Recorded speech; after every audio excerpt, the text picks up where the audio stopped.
Assalamualaikum warahmatullahi wabarakatuh. Waalaikumsalam. Tapi pun, Iya pun.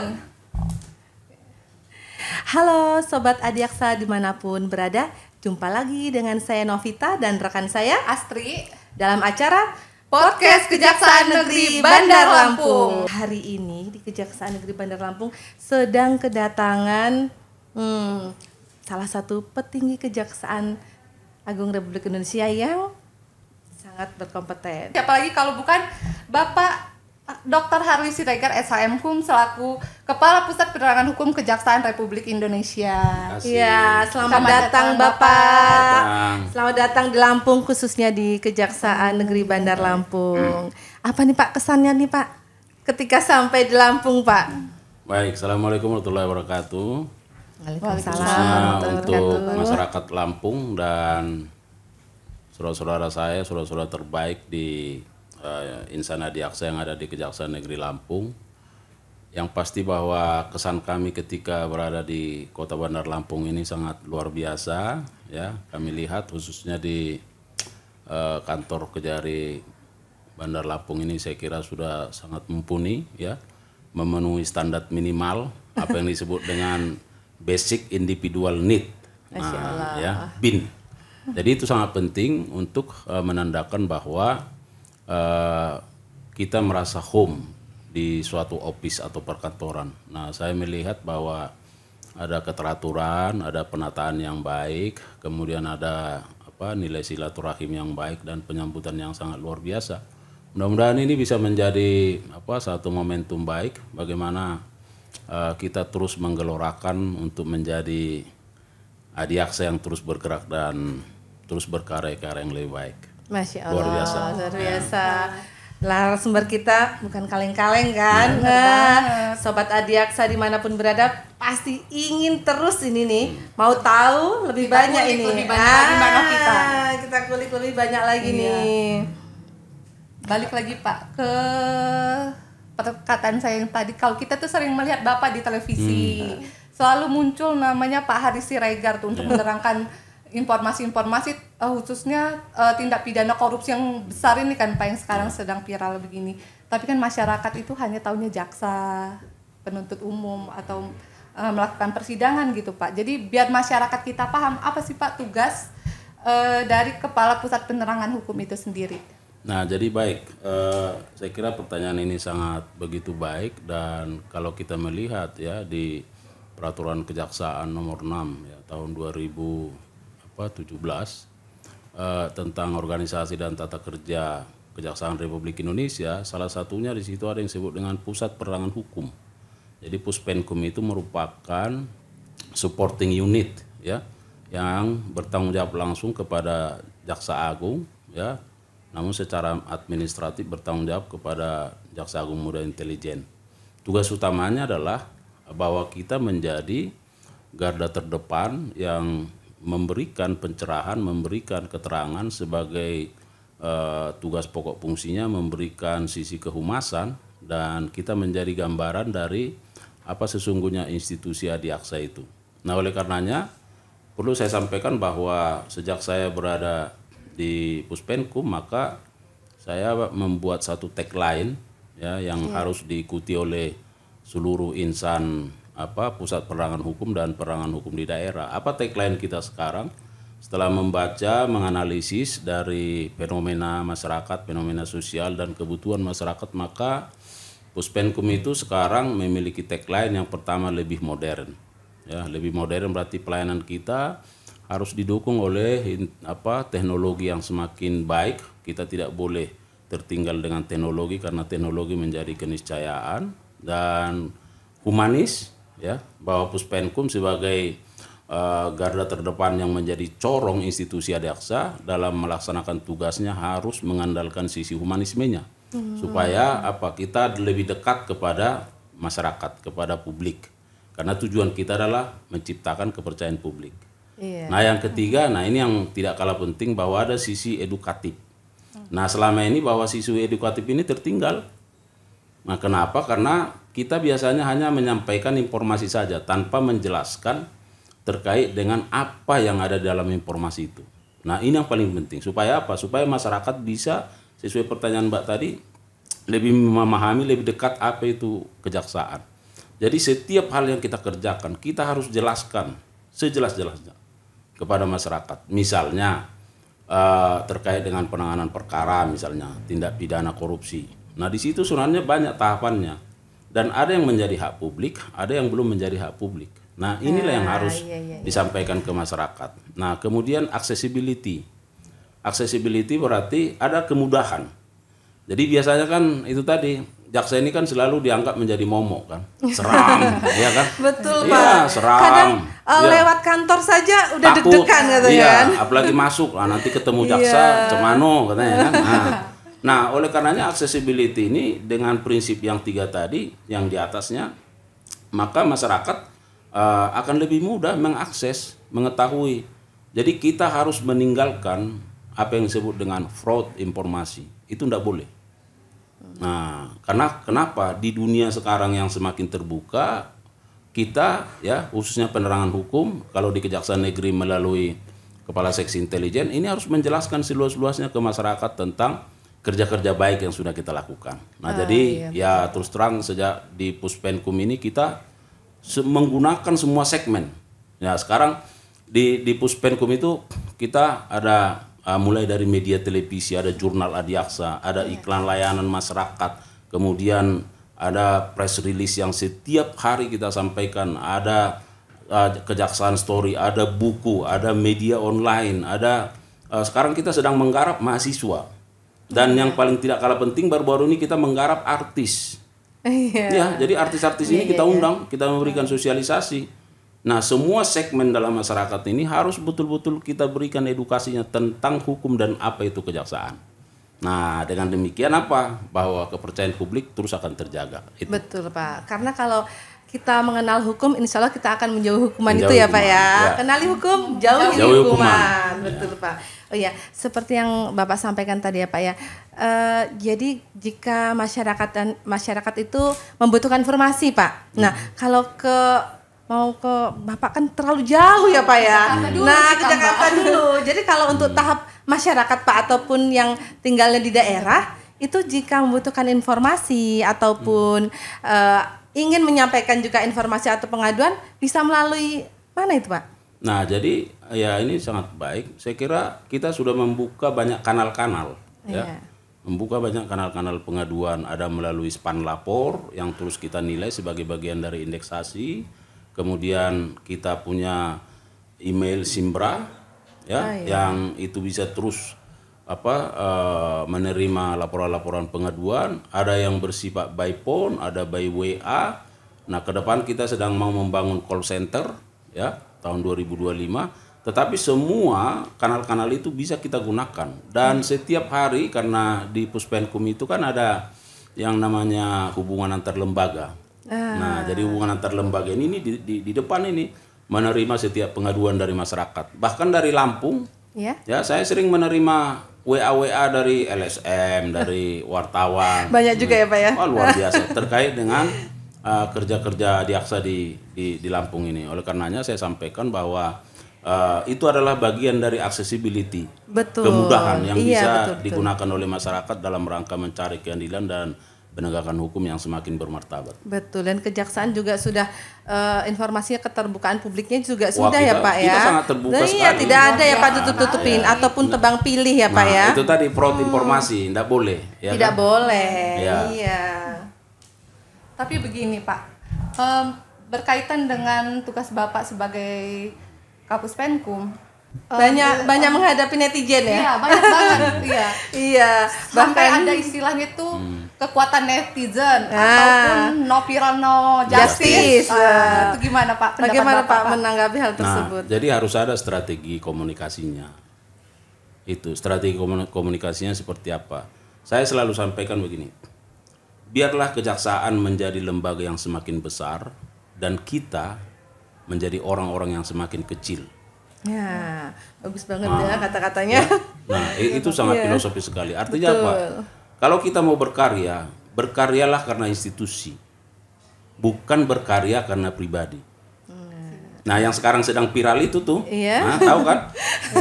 Nah, itu kenapa? Karena dia tidak menggunakan lembaga, tapi dia menggunakan dirinya seolah-olah di atas lembaga. Akhirnya dia semakin terbuang. Tuh. Itu. Nah, apa konsep strategi yang kita lakukan? Kita di Puspenkum itu, kalau misalnya terkait institusi, apapun taruhannya kita pertaruhkan demi institusi. Saya mungkin bisa dilihat ya, di media manapun yang namanya institusi tidak boleh dihina. Itu prinsip bagi saya. Karena kita tahu kerja-kerja kita seperti apa. Tapi kalau memang oknum yang melakukan kesalahan, ya kita harus sampaikan ke publik. Iya. Nah, ini dan kami sudah melakukan ini. Itu yang saya lakukan ketika menghadapi banyak masalah, misalnya Jopi. Iya. Ya, saya sampaikan sesungguhnya persoalannya seperti ini. Tapi kan ini sudah viral kan? Viral. Masyarakat sudah sangat apa namanya? Ya sempat wah ini jaksa ini masa ibu bunuh anaknya, ya kan? Orang tuanya. Tapi kita jelaskan bagaimana yang sebenarnya. Nah, jadi artinya apa? No viral no justice harus dimaknai bahwa kalau kita ya setiap insan adiakse itu kerja-kerja adalah kerja-kerja baik, maka kita nggak perlu takut sebenarnya terkait dengan serangan netizen, ya. Bahkan saya juga sering diplesetkan jadi meme misalnya, ya, yang sedikit bisa negatif. Tapi bagi saya itu tidak ada masalah, karena sepanjang bahwa apa yang kita sampaikan itu adalah hal-hal yang sudah terkonfirmasi dengan baik itu. Jadi supaya tidak no viral no justice dalam arti yang negatif, maka saya juga mengajak semua kita insan adiaksa khususnya di Bandar Lampung ini supaya mari memperkuat korps esprit itu, memperkuat solidaritas. Iya. Ya, biarlah institusi ini semakin besar dan kita semakin kecil. Iya betul Pak. Karena sesuatu itu sebenarnya yang Bapak sampaikan tadi ya Pak ya, kalaupun ada kesalahan itu bukan lembaganya, bukan instansinya, namun hanya personal lah. Iya, itu mungkin personal. oknum. Iya. Iya Pak. Nah, menurut Bapak Pak, bagaimana Pak kunci sukses untuk reformasi kejaksaan yang begitu cepat ini? Ya, jadi ada beberapa hal yang harus kita garis bawahi ya. Bagaimana supaya kejaksaan ini menjadi lembaga yang terus terpercaya ya, khususnya yang Alhamdulillah terus, Pak, karena sepertinya kepercayaan masyarakat publik terhadap terus, instansi kita semakin meningkat ya. Meningkat. Masya Nah, Allah. tentu sesuai dengan asta cita ya dari Presiden Prabowo dan Gibran Raka Buming Raka, itu di poin 7 itu adalah terkait soal reformasi politik dan hukum. Ya, itu yang harus kita maknai, bahwa kalau kita mau masuk ke Indonesia Emas 2045 yang akan datang, nah salah satunya adalah bagaimana aparat penegak hukum mempersiapkan diri. Indonesia Emas di 2045 itu adalah sebagai bentuk metamorfosis Indonesia ke depan menjadi Indonesia yang maju. Bagaimana cara mencapainya? Salah satunya adalah mengisi melalui asta cita. Lalu siapa pelaku asta cita? Adalah kejaksaan. Dalam konteks apa? Penegakan hukum. Penegakan hukum yang bagaimana? Yang terus mereformasi dirinya. Bagaimana mereformasi dirinya? Yang pertama tentu apa? Mempersiapkan sumber daya yang terbaik.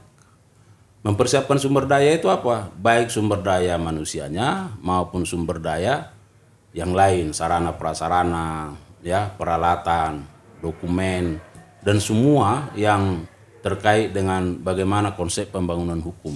Kita tahu bahwa ada 4 pilar pembangunan hukum yang tidak boleh tertinggal terkait materi hukum, integritas aparat penegak hukum, sarana prasarana hukum, dan budaya hukum masyarakat. Maka sekarang terkait soal integritas aparat penegak hukum ini harus kita matangkan. Kemudian sarana prasarana hukum ini harus, kalau ini sudah kuat, maka reformasi hukum itu sendiri, reformasi birokrasi itu akan berjalan dengan baik di kejaksaan. Nah, yang kedua apa? Tentu meningkatkan kerja-kerja baiknya, kerja-kerja positifnya. Ya, Bapak Jaksa Agung kita tahu sangat begitu luar biasa keberaniannya dalam rangka menuntaskan perkara-perkara yang big piece terkait dengan tindak pidana korupsi. Nah, ini harus didukung di daerah, jangan hanya di pusat, tapi semua harus bergerak sama supaya hasilnya sama. Nah, karena kalau misalnya hanya bergeraknya di pusat tetapi di daerah tidak, maka nilainya nggak akan sama. Tetap masyarakat menilai pusat boleh iya, tapi daerah bagaimana. Nah kemudian apa? Yang ketiga, disinilah perlu perkuatan pusat penerangan hukum, perlu penguatan kehumasan, perlu penguatan kalau di daerah itu penerangan hukum kasih Penkum sampai ke Kejaksaan Negeri misalnya kepala seksi intelijen. Dalam arti apa? Karena sebaik apapun kerja-kerja kita, tetapi kalau tidak didukung dengan bagaimana fungsi kehumasan yang baik, nah ini juga sia-sia. Nah, jadi harus walaupun sebagai supporting unit, tapi supporting unit itu yang betul-betul bisa menjadi gambaran wajah dari institusi Adaksa. Saya kira begitu. Iya. Oh ya, tadi kan Bapak menyampaikan bahwa salah satunya kita itu membutuhkan sumber daya terbaik ya Pak ya. Yang kita ketahui sekarang ini juga kita lagi rekrutmen CPNS ya Pak ya. Dan bahkan sepengetahuan saya ini termasuk besar-besaran loh ini. Apa Pak harapan Bapak terhadap para calon insan Adiaksa muda generasi meneruskan kejaksaan ke depannya ya? Ya, tentu dengan jumlah formasi sekarang itu kalau nggak salah 9694 ya. Betul Pak. 9694 calon pegawai dengan berbagai formasi. Dengan berbagai formasinya. Tentu yang pertama ya masuklah menjadi bagian warga Adiaksa dengan tanpa embel-embel apapun, tapi itu karena Anda diterima karena kemampuan. Karena ketika mereka masuk menjadi bagian warga Adiaksa karena embel-embel, karena sesuatu, nah itu juga akan mempengaruhi kinerja ke depan. Kenapa? Karena proses rekrutmen itu menjadi momentum penting untuk baik tidaknya institusi kita ke depan. Nah yang kedua, kita sangat berharap banyak kepada hampir 10.000 ini nanti, ini akan bisa mewarnai bagaimana perjalanan Adiaksa ke depan. Karena dengan angka 10.000 ini tidak sedikit. Nah tentu bisa mengangkat kerja-kerja baik dari kejaksaan itu sendiri ya, melakukan perbantuan percepatan penyelesaian penanganan perkara. Tidak ada lagi laporan-laporan pengaduan masyarakat. Karena apa? Karena jaksa misalnya sangat begitu banyak tugasnya tapi tenaga pembantunya amat sangat sedikit ya. Benar, tapi Pak. melalui ini formasi ini terus digulirkan, maka ini akan betul memperingan dan ini butuh kolaborasi. Oleh karenanya ke depan pimpinan-pimpinan unit kita ini juga tantangannya akan semakin besar. Tantangan apa? Bagaimana dengan personil yang semakin banyak dia mampu melakukan manajerial yang semakin baik. Nah ini juga menjadi tantangannya. Oleh karenanya kita sangat berharap bahwa dengan formasi yang baru ini kita harapkan bahwa akan menghasilkan calon-calon pegawai negeri sipil yang baik ya, yang punya integritas, yang punya profesionalitas, kapasitas, sehingga kita bisa mengharapkan bahwa ini akan mempercepat kerja-kerja baiknya kejaksaan ke depan. Masya Allah. Ya. Ini informasi sepertinya tidak hanya untuk kita para insan Adiaksa ya, tetapi masyarakat semua khususnya masyarakat Lampung. Nah, dan sobat Adiaksa di seluruh Indonesia. Iya Pak. Ini terima kasih sekali Bapak hari ini sudah meluangkan waktunya Bapak, dan ini untuk closing Pak, maaf bisa lihat ke kamera. Apa harapan Bapak untuk Kejaksaan Republik Indonesia untuk kedepannya? Ya tentu harapan kita terhadap kejaksaan ini akan semakin banyak ya, karena ketika satu institusi itu semakin baik, semakin dikenal masyarakat, maka harapan masyarakat juga akan sebanding, akan linear dia dengan keberadaan institusi itu.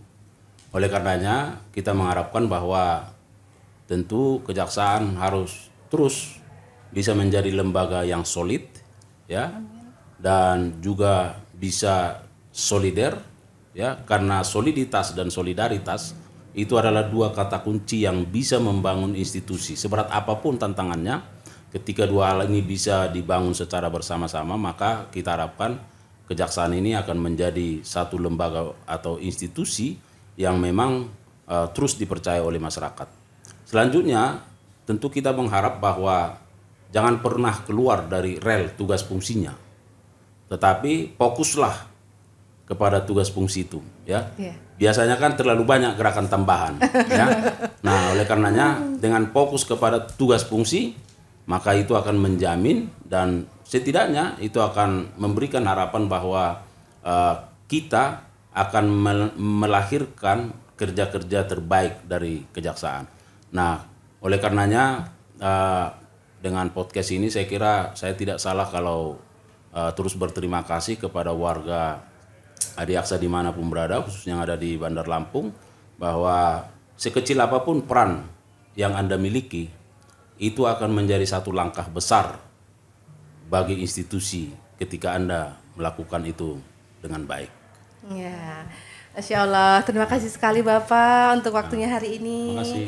Ya, Sobat Adiaksa dimanapun kalian berada, itu tadi yang telah disampaikan oleh Bapak Kapus Penkum Kejaksaan Agung Republik Indonesia, bahwa harapan masyarakat terhadap kejaksaan ini sangat tinggi. Oleh karena itu lembaga kejaksaan saat ini akan semakin solid dan solidaritas. Dan kami akan terus fokus terhadap tugas dan fungsi di Kejaksaan Republik Indonesia. Terima kasih. Sampai jumpa di podcast selanjutnya. Wassalamualaikum.